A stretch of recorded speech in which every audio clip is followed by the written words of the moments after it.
ಇನ್ನು ಮಂಡಿ ನೋವು ಹೇಳ್ತಾ ಇದ್ರಿ ಯಾಕೆ ಬರುತ್ತೆ, ಗ್ರಹಗತಿಗಳು ಯಾವ ರೀತಿಯಾಗಿ ಕಾರಣ ಆಗತ್ತೆ ಅಂತ ಹೇಳಿ.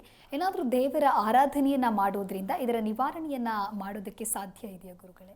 ಖಂಡಿತಮ್ಮ. ಮಂಡಿ ನೋವಿಗೂ ದೇವರ ಆರಾಧನೆಗೂ ಸಂಬಂಧ ಇದೆ. ಯಾಕೆ ಗೊತ್ತಾ?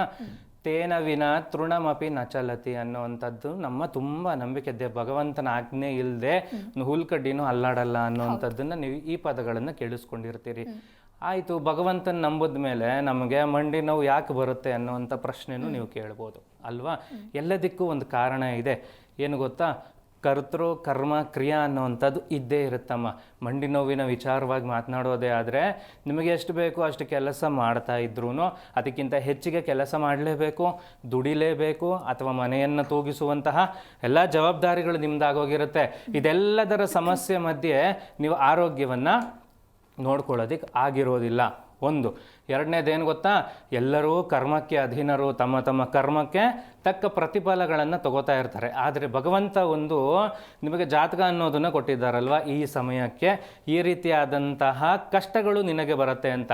ಭಗವಂತ ಆಸ್ತಿ ಕೊಟ್ಟಾಗ ಎಷ್ಟು ಸಂತೋಷವಾಗಿ ಅವನ ಆರಾಧನೆ ಮಾಡ್ತೀರಿ, ಅದೇ ರೀತಿ ದುಃಖಗಳನ್ನಾಗಲಿ ಅಥವಾ ನೋವುಗಳನ್ನಾಗಲಿ ಕೊಟ್ಟಾಗ್ಲೂ ಭಗವಂತ ನೋವು ಕೊಟ್ಟಿದೆಯಾ ಅದನ್ನು ತಡೆಯೋ ಶಕ್ತಿ ಕೊಡು ಅಂತಾನು ಪ್ರಾರ್ಥನೆ ಮಾಡ್ಕೋಬೇಕು. ಅದರ ಜೊತೆಗೆ ಅದರ ನಿವಾರಣೆಗೂ ಏನು ಮಾಡಬೇಕು ಅನ್ನೋವಂಥದ್ದನ್ನು ಭಗವಂತ ಹೇಳಿದ್ದಾನ್ರಿ. ನೋಡಿ, ಈ ಪ್ರಶ್ನೆಗೆ ಇವತ್ತಿನ ಗ್ರಹಗಳ ಕುಂಡಲಿಯನ್ನು ಅಥವಾ ಗೋಚಾರವನ್ನು ಪರಿಶೀಲಿಸಿದಾಗ ಯಾವ ರಾಶಿಯವರಿಗೆ ಈ ಥರದ ಸಮಸ್ಯೆ ಬಾಧಿಸಬಹುದು ಅನ್ನೋದನ್ನು ಸೂಕ್ಷ್ಮವಾಗಿ ಹೇಳೋಣಮ್ಮ.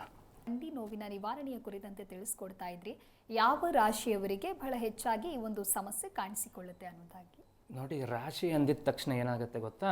ಯಾವಾಗ ನೀವು ಹುಟ್ಟಿರ್ತೀರಲ್ಲ ಆ ಸಮಯದಲ್ಲಿ ಚಂದ್ರನು ಯಾವ ಸ್ಥಾನದಲ್ಲಿದ್ದಾನೋ ಅದನ್ನು ರಾಶಿ ಎಂದು ಪರಿಗಣಿಸುತ್ತಾರೆ ಅನ್ನುವಂಥದ್ದು ಜ್ಯೋತಿಷ್ಯ ಶಾಸ್ತ್ರಗಳಲ್ಲಿ ಉಲ್ಲೇಖ ಇರುವಂಥದ್ದು. ಆಯಿತು, ಅದಕ್ಕೂ ಮಂಡಿ ನೋವಿಗೂ ಏನು ಸಂಬಂಧ ಅಂದರೆ, ಆ ರಾಶಿಯ ಮೇಲೆ ರಾಹುಕೇತುವಿನ ಸಂಚಾರ ಇದ್ದಾಗ ನಿಮಗೆ ಮಂಡಿ ನೋವಿನ ಸಮಸ್ಯೆಗಳು ಖಂಡಿತವಾಗಲು ಬರುತ್ತದೆ ಅನ್ನುವಂಥದ್ದನ್ನು ನಾಡಿ ಜ್ಯೋತಿಷ್ಯದಲ್ಲಿ ಹೇಳಿದ್ದಾರೆ. ಹಾಗಾಗಿ ನಿಮ್ಮ ಜಾತಕದ ಚಂದ್ರನ ಸ್ಥಾನವನ್ನು, ನಿಮಗೆ ರಾಶಿ ಅನ್ನುವಂಥದ್ದು ಗೊತ್ತಾಯಿತು, ಅದೇ ಚಂದ್ರನ ಸ್ಥಾನ, ಆ ಸ್ಥಾನದ ಮೇಲೆ ರಾಹುಕೇತುವಿನ ಸಂಚಾರ ಇದ್ದಾಗ ಖಂಡಿತವಾಗಿಯೂ ಮಂಡಿಯ ನೋವಿನ ಸಮಸ್ಯೆಗಳು ನಿಮ್ಮನ್ನು ಬಾಧಿಸುತ್ತದೆ. ಒಂದು.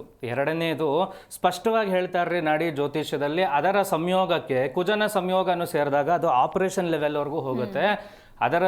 ಅದರ ಕಾಂಬಿನೇಷನ್ಗೆ ಸೂರ್ಯನ ಸಂಯೋಗ ಸೇರಿದಾಗ ಅದು ದೀರ್ಘವಾಗಿ ನಿಮಗೆ ಆರೋಗ್ಯದಲ್ಲಿ ಅವಾಗ ಏರುಪೇರುಗಳನ್ನು ಕೊಡ್ತಾ ಇರುತ್ತಮ್ಮ. ಹೋದ ವಾರ ಮಂಡಿ ನೋವಿತ್ತು ಬರೋಕ್ಕಾಗಲಿಲ್ಲ, ಈ ವಾರ ಮಂಡಿ ನೋವಿಲ್ಲ ಬಂದಿದ್ದೀನಿ ಅಂತ ಹೇಳೋರು ಇದ್ದಾರಲ್ವಮ್ಮ. ಅದೇ ರೀತಿಯಾಗಿ ನೋಡಿ, ಇನ್ನೊಂದು ಸ್ವಲ್ಪ ಕಷ್ಟದ ಕಾಂಬಿನೇಷನ್ ಏನು ಗೊತ್ತಾ? ಇದೆಲ್ಲ ಸಮಸ್ಯೆಗಳ ಜೊತೆಗೆ ಶನಿ ಏನಾದರೂ ಸೇರಿದ್ರೆ 10 ವರ್ಷದಿಂದ ಮಂಡಿ ನೋವು ಗುರೂಜಿ ನಡೆಯೋಕ್ಕೆ ಆಗ್ತಾ ಇಲ್ಲ, ನಿಮ್ಮ ಆಫೀಸ್ವರೆಗೂ ಬಂದು ನಾನು ಹೆಂಗೆ ಮಾತಾಡಿಸ್ಲಿ ಅಂತ ಫೋನ್ ಮಾಡೋರಿದ್ದಾರಮ್ಮ. ಹಾಗಾಗಿ ಈ ಮಂಡಿ ನೋವಿನ ಸಮಸ್ಯೆ ದೀರ್ಘವಾಗಿ ಇದೆಯಾ ನಮ್ಮ ಜಾತಕದಲ್ಲಿ, ಅಥವಾ ಆರೋಗ್ಯ ಸಮಸ್ಯೆ ಸ್ವಲ್ಪ ದಿನದ ಮಟ್ಟಿಗೆ ಇದೆಯಾ ಅನ್ನುವಂಥದ್ದನ್ನೆಲ್ಲ ಪರಿಶೀಲಿಸಿಕೊಳ್ಳಬಹುದು ಜ್ಯೋತಿಷ್ಯ ಶಾಸ್ತ್ರದಲ್ಲಿ. ಇದಕ್ಕೆ ಮಾರ್ಗದರ್ಶನವನ್ನು ಖಂಡಿತವಾಗ್ಲೂ ಕೊಟ್ಟಿದ್ದಾರೆ.